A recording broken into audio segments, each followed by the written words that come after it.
Hello everyone. कैसे हैं आप लोग?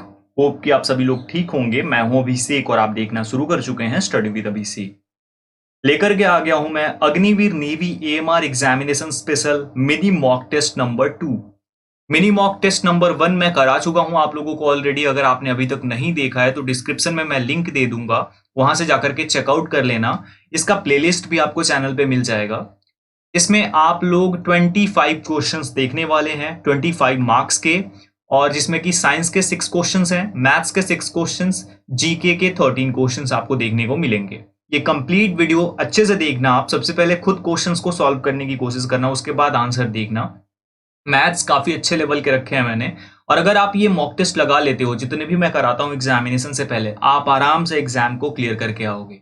ठीक है, तो स्टार्ट करेंगे। लेकिन उससे पहले बोलना चाहूंगा कि अगर आप चैनल पे नए हो और अभी तक सब्सक्राइब नहीं किया है तो सब्सक्राइब करके ये बेल आइकन प्रेस कर देना जरूर, ताकि आपको लेटेस्ट वीडियोस की इन्फॉर्मेशन मिलती रहे। और हाँ, अगर आपने अभी तक वीडियो को लाइक नहीं किया तो लाइक भी कर देना और शेयर कर देना अपने दोस्तों के साथ, ताकि वो भी देख करके इस वीडियो से फायदा उठा सकें, क्वेश्चंस निकाल सकें और उनको भी आने वाले एग्जामिनेशन में फायदा हो। साथ ही साथ अगर आप पीडीएफ नोट्स और अपडेट्स चाहते हो तो टेलीग्राम पर ज्वाइन कर लो, स्टडी विद अभिषेक, जो कि हमारा चैनल है उसे, और ज्वाइन करने के बाद आपको सारी अपडेट्स मिलती रहेंगी टाइम टू टाइम। डिस्क्रिप्शन में मैंने इसका लिंक भी दे रखा है। चलिए स्टार्ट करते हैं और क्वेश्चन नंबर 1 जो कि साइंस से शुरू करेंगे हम, वो देखते हैं कि क्या है question number 1।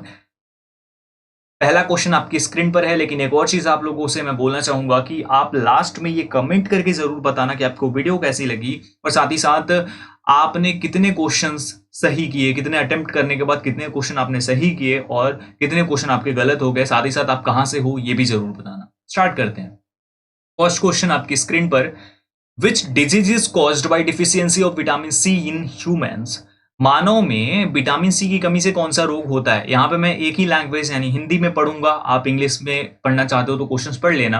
Berry berry, रतौंधी, scurvy और रिकेट्स। इसका सही जवाब हो जाएगा ऑप्शन सी, यानी कि स्कर्वी जो है ये हो जाती है रोग अगर विटामिन सी की कमी हो जाए तो। विटामिन सी किससे प्राप्त होता है? जो भी नींबू है, संतरे हैं, ओके, आंवला है, इन सभी से विटामिन सी आपको प्राप्त होती है। बेरी बेरी जो रोग होता है ये किसकी कमी से होता है? ये विटामिन B1 एंड थायमीन की कमी से हो जाता है। तो ये भी आप लोग ध्यान रखिएगा, काफी इंपॉर्टेंट है। रतौंधी विटामिन ए की कमी से, और रिकेट्स की अगर हम बात कर लेते हैं तो ये जो है ये विटामिन डी की कमी से होने वाला रोग है। तो ये सभी को याद रखना, इंपॉर्टेंट है, एग्जाम्स में पूछे जाते हैं, खासकर एएमआर के एग्जाम में। क्वेश्चन नंबर 2, निम्न में से कौन सा जीवाणु दही बनाने के लिए जिम्मेदार है? अमीबा, ईस्ट, पैरामीशियम और लैक्टोबैसिलस। इसका सही जवाब ऑप्शन डी हो जाएगा। लैक्टोबैसिलस से जो है दही का निर्माण होता है। ये बहुत छोटे छोटे जीवाणु होते हैं जो कि दही के अंदर मौजूद होते हैं। क्वेश्चन नंबर 3, तारों की टिमटिमाहट के लिए कौन सी परिघटना जिम्मेदार है? विवर्तन, अपवर्तन, विक्षेपण और विकिरण। इसका सही जवाब हो जाएगा ऑप्शन बी, यानी कि अपवर्तन, जिसे हम रिफ्रैक्शन बोलते हैं। ये तारों की टिमटिमाहट के लिए जिम्मेदार है, यानी refraction phenomenon is responsible for twinkling of stars. Question number 4 है, एक गर्मी की दोपहर में, मतलब गर्मी का मौसम है उसकी दोपहर में, कपड़े से बने तंबू को सफेद रंग के रूप में क्यों पसंद किया जाएगा? इसलिए किया जाएगा, इसका सही जवाब मैं बता देता हूं आप लोगों को, ऑप्शन बी हो जाएगा, यानी उष्मा का बुरा अवशोषक और अच्छा परावर्तक है। यानी कि ये जो है उष्मा को ज्यादा अवशोषण नहीं करता है, यानी उसे ऑब्जॉर्ब नहीं करता है, और रिफ्लेक्ट बहुत अच्छे से करता है हीट को। यानी कि ये ऑब्जॉर्बर खराब है लेकिन रिफ्लेक्टर अच्छा है। ठीक है, तो ये आप लोग ध्यान रखना, इसीलिए सफेद रंग को यूज किया जाता है। एक और सवाल जो है आप लोगों को के लिए मैं बता देता हूं कि जो है यही रीजन है कि हम जो कपड़े पहनते हैं वो सफेद पहनते हैं गर्मी के दिनों में। ठीक है, ये भी एक महत्वपूर्ण रीजन है। ठीक है, अगला सवाल आपकी स्क्रीन पर, क्वेश्चन नंबर 5 आपकी स्क्रीन पर ये रहा। अधातुएं निम्नलिखित में से किसकी कुचालक होती हैं? इसका सही जवाब हो जाएगा हमारा ऑप्शन नंबर सी, यानी कि दोनों की कुचालक होती हैं। यानी ये उष्मा की भी कुचालक, विद्युत धारा की भी कुचालक अधातुएं होती हैं। लेकिन यहाँ पे एक एक्सेप्शन भी है, और एक्सेप्शन है ग्राफाइट। ग्राफाइट जो है आप लोगों को पता होगा, नहीं पता है तो मैं बता देता हूँ। ग्रेफाइट जो है ये कार्बन का अपर रूप है, एल्ट्रॉप है, और ये जो है ये उष्मा का, विद्युत का सुचालक होता है। ठीक है, आगे बढ़ेंगे। क्वेश्चन नंबर 6, विभवांतर की एसआई इकाई यानी एसआई यूनिट क्या होती है? तो इसका सही जवाब हो जाएगा ऑप्शन नंबर सी यानी कि volt. Volt is the SI unit of potential difference, that is the correct answer, option B हो जाएगा। तो ये हो गया हमारे साइंस के सेक्शन कंप्लीट। आप लोग ऑनेस्टली काउंट कर लेना आपने कितने सही किए। आगे बढ़ते हैं, मैथ शुरू होता है हमारा। अब यहाँ पे स्क्वायर रूट बताना है, जो यहाँ पे वर्ग क्या है, स्क्वायर रूट नहीं बताना है, वर्ग क्या होगा 0.013 का। ठीक है, अब इसे हम कई तरीके से कर सकते हैं। तरीका नंबर 1 आपको मैं बता देता हूं। जैसे हम यहाँ पे सपोज 0.013, ठीक है, इसको हम करेंगे 2 टाइम 0.013। ठीक है, ये कर लेंगे हम। फर्स्ट मेथड तो हमारा ये हो गया। दूसरा मेथड अगर हम यूज करना चाहेंगे, अगर आपकी इच्छा होगी तो आप कर सकते हो। 14 लिख देना, ओपन कर देना 1000। ये क्यों आया? क्योंकि एक जीरो है, दूसरा है और ये भी वैल्यू है, 3 जीरो यानी 3 जीरो इधर आ गया। फिर मल्टीप्लाई कर देना 13 इंटू 1000। अब इसको अगर करोगे आप तो 169.100000, 6 जीरो आ जाएगा। अब इसको और ज्यादा तोड़ने की अगर कोशिश करोगे तो 0.000 ये हो गए हमारे, और 169, ये हमारा आंसर हो जाएगा। क्या हो जाएगा? 169। तो ये इस तरीके से भी आप इसे निकाल सकते हो। बहुत ही ईजी है, बहुत ही सिंपल मेथड है, आप इसके अकॉर्डिंग कर सकते हो। ठीक है, चलिए नेक्स्ट क्वेश्चन, क्वेश्चन नंबर 8। तीन संख्याएं 1:2:3 के अनुपात में हैं और उनके घन का योग 4500 है। सबसे छोटी संख्या क्या है ये हमें बताना है। यानी कि यहाँ पे तीन संख्याएं हैं 1:2:3 के अनुपात में, हम उसे लिख लेंगे और उसके बाद करेंगे हम कि किस तरीके से होगा। तो हम मान लेते हैं, माना जो संख्याएं हैं, संख्याएं क्या हैं वो हम मान लेते हैं x, 2x एंड 3x। 1 यहाँ छुप गया इसलिए x यहाँ पे लिख दिया है मैंने। ठीक है, अब उसके बाद अगर हम इसके अकॉर्डिंग करेंगे तो अतः यहाँ पे हमारा क्या हो जाएगा, 4500 इज इक्वल टू, क्या हो रहा है, 4500 इज इक्वल टू x का क्यूब प्लस 2x का क्यूब प्लस 3x का क्यूब। ये हो रहा है क्या? यहाँ पे हम ये इसको लिख सकते हैं इस प्रकार से। अब इसे अगर हमने कर दिया तो उसके बाद हमारा क्या हो जाएगा, 4500 इज इक्वल टू, यहाँ पे हम रख देते हैं 1 हो जाएगा। यहाँ पे 1 है तो 1 का क्यूब करेंगे 1 ही होगा मतलब।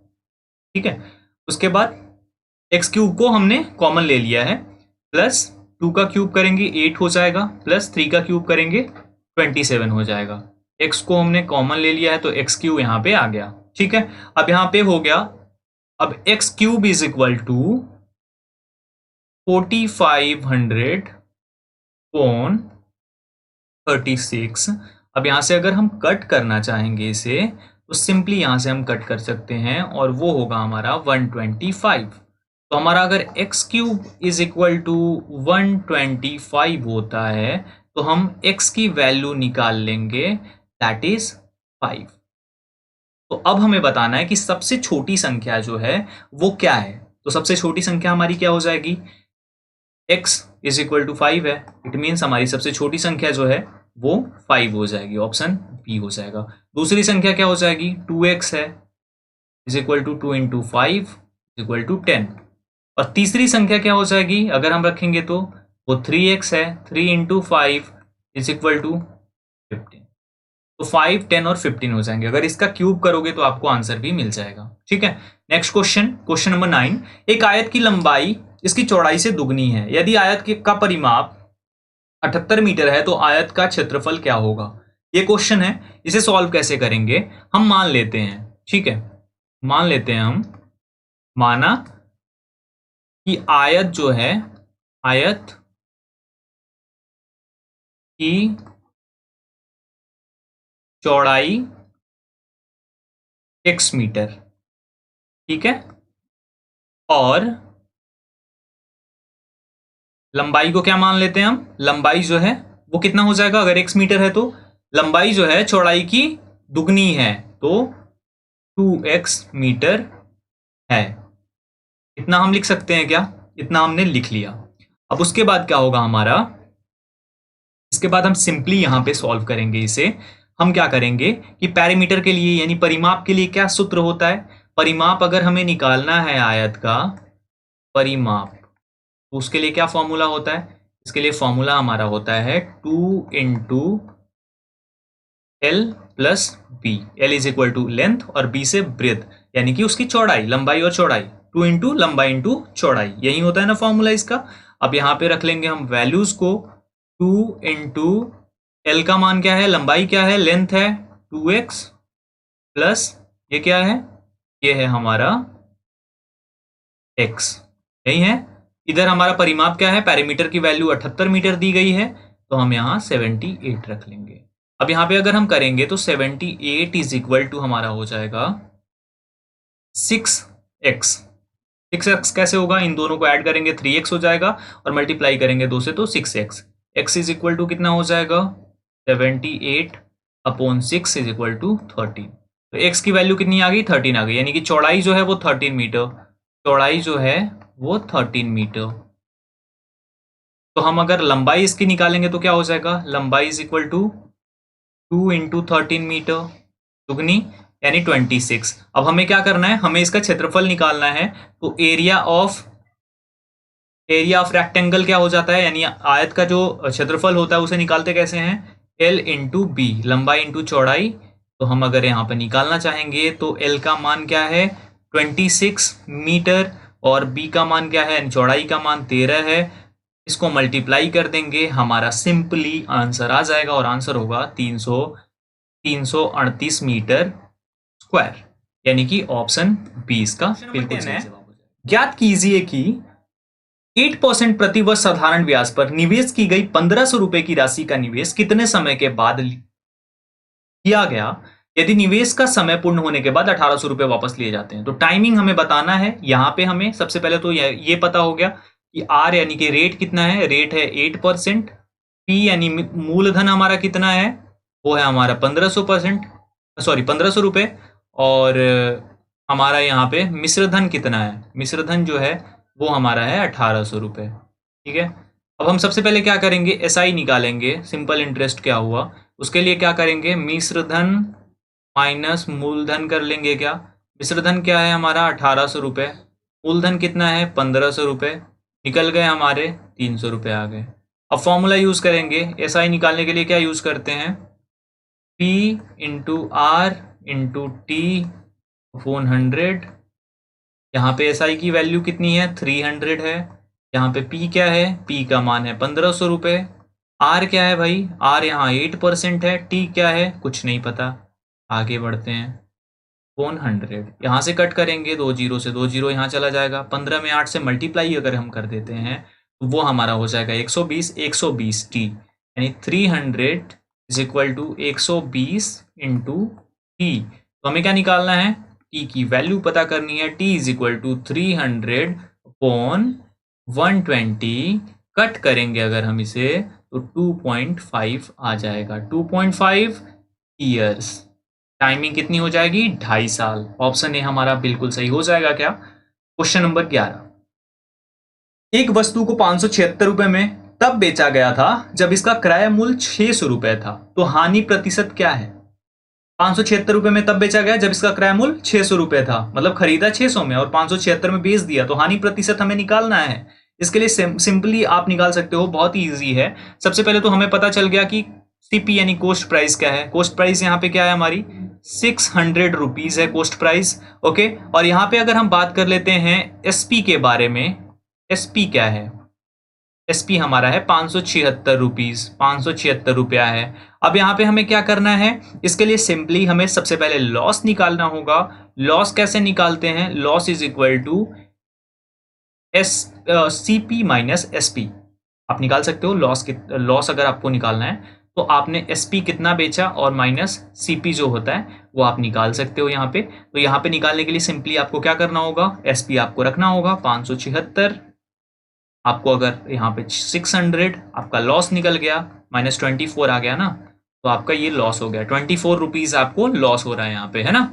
अब यहाँ पे हमें अगर लॉस परसेंटेज निकालना है, सिंपल तरीके से हम लॉस परसेंटेज इसका निकाल सकते हैं। तो उसके लिए हमें क्या करना होगा, उसके लिए हमें सिंपल एक चीज अपनानी होगी और वो है हमारा लॉस परसेंट निकालने का फॉर्मूला। वो फॉर्मूला क्या है, फॉर्मूला ये है कि जो हमारा लॉस है यानी 24 लॉस है हमारा, और नीचे आ जाएगा हमारा CP यानी कि 600 को हम नीचे रख लेंगे और मल्टीप्लाई कर देंगे 100 में, यहाँ से कट करेंगे, 2 जीरो से 2 जीरो चला जाएगा, 6 से 4 टाइम में चला जाएगा, हमारा 4% हो जाएगा। यानी कि जो हानि प्रतिशत थी, लॉस परसेंटेज थी, वो 4% की थी। याद कर लेना, ध्यान से देख लेना, अगर आपको कंफ्यूजन होता है पीछे जाकर देख लेना।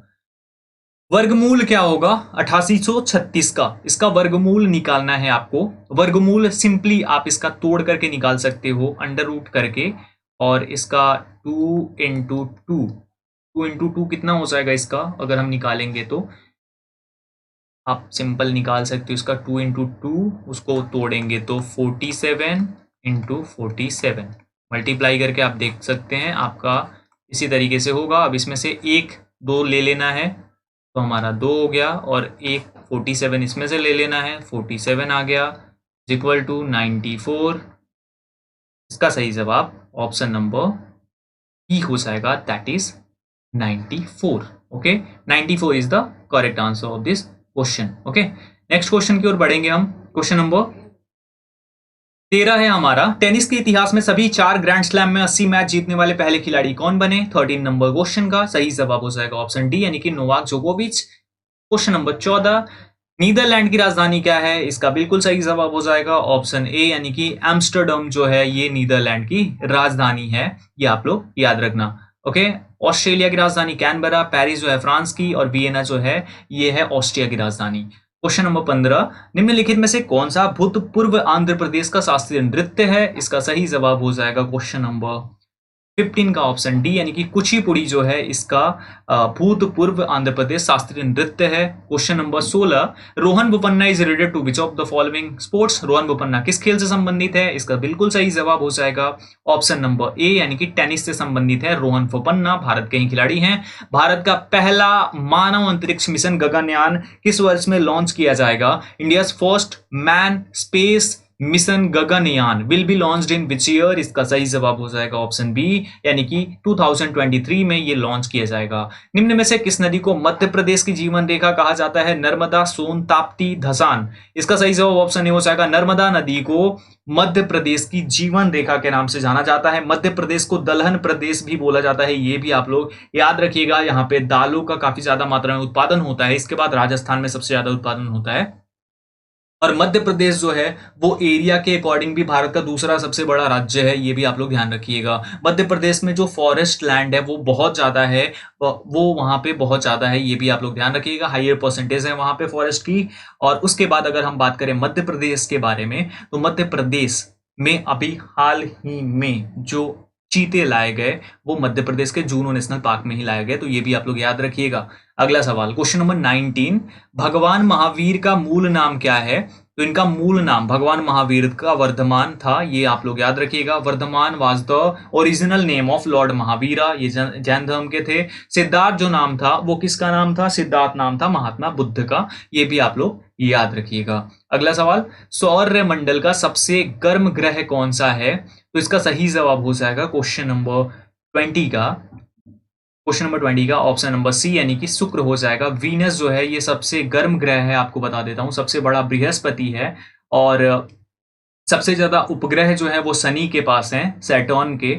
और आपको एक और चीज बता देता हूं कि शुक्र जो है ये लाइटनिंग स्टार यानी चमकीला तारा, उसके बाद इसे मॉर्निंग स्टार यानी कि सुबह का तारा, इवनिंग स्टार शाम का तारा, ये सभी नाम से जाना जाता है। पृथ्वी की जुड़वा बहन भी बोला जाता है यानी कि ट्विन सिस्टर ऑफ अर्थ के नाम से भी जाना जाता है। अगला सवाल, रॉलेट एक्ट जो है ये डैश में पारित किया गया था। Rowlatt act was passed in 1919 में इसे पारित किया गया था, ये आप लोग याद रखिएगा। इसी के विरोध में जालियांवाला बाग में जो सभा हो रही थी उसमें गोलियां चलवा दी थी, और गोलियां चलाने से मैसेकर हो गया था। जालियांवाला बाग मैसेकर जिसको जाना जाता है, 13 अप्रैल 1919 को हुआ था ये। बक्सर की लड़ाई कब लड़ी गई थी? इसका सही जवाब हो जाएगा 22 का ऑप्शन बी, यानी 1764 में बक्सर की लड़ाई लड़ी गई थी। The battle of Buxar was 1764। निम्न में से किस भारतीय नेता को लोकमान्य की उपाधि दी गई थी? इसका सही जवाब हो जाएगा ऑप्शन बी, यानी कि पाल गंगाधर तिलक। लोकमान्य पाल गंगाधर तिलक, इनको दिया गया था लोकमान्य की उपाधि। ओके, क्वेश्चन नंबर 25 देखते हैं हम। निम्न में से कौन सा भारतीय गणराज्य का तीसरा सर्वोच्च नागरिक पुरस्कार है? 24 का सही जवाब हमारा हो जाएगा ऑप्शन ए, यानी कि पद्म भूषण जो है ये हमारा भारत का तीसरा सर्वोच्च नागरिक पुरस्कार है। सबसे महत्वपूर्ण, सबसे सर्वश्रेष्ठ भारत रत्न है, ये आप लोग याद रखिएगा। Question number 25, GST stands for, GST का अर्थ क्या है, जीएसटी का फुल फॉर्म क्या है? तो आपको बता दूं, चाहे वो एमआर हो या एसएसआर हो, इन एग्जाम्स में एक क्वेश्चन फुल फॉर्म का आता है, और 25 नंबर क्वेश्चन का ऑप्शन ए हो जाएगा, यानी वस्तु एवं सेवा कर, जिसे गुड्स एंड सर्विसेज टैक्स के नाम से जानते हैं, वहीं जीएसटी के लिए स्टैंड करता है। तो आज के ये 25 क्वेश्चंस, ये हमारी मिनी मॉक नंबर 2 थी। होप आपको पसंद आई होगी। मिनी मॉक नंबर 1 एक बार फिर से बता देता हूं, देख लेना, वीडियो को लाइक कर देना, शेयर करना, और साथ ही साथ चैनल पे नए हो तो सब्सक्राइब भी कर देना। कमेंट करके बताना और आपको क्या चाहिए। बाकी मैं अपनी तरफ से फुल ऑन लगा हुआ हूं, सारे कंटेंट आपको दे रहा हूं, पीडीएफ भी मैं इसका प्रोवाइड करूंगा। डिस्क्रिप्शन में लिंक है, टेलीग्राम पर ज्वाइन कर लो। फिलहाल के लिए इतना ही। वीडियो अच्छी लगी हो तो लाइक कर देना, शेयर करना अपने दोस्तों के साथ। Thank you so much everyone. जय हिंद।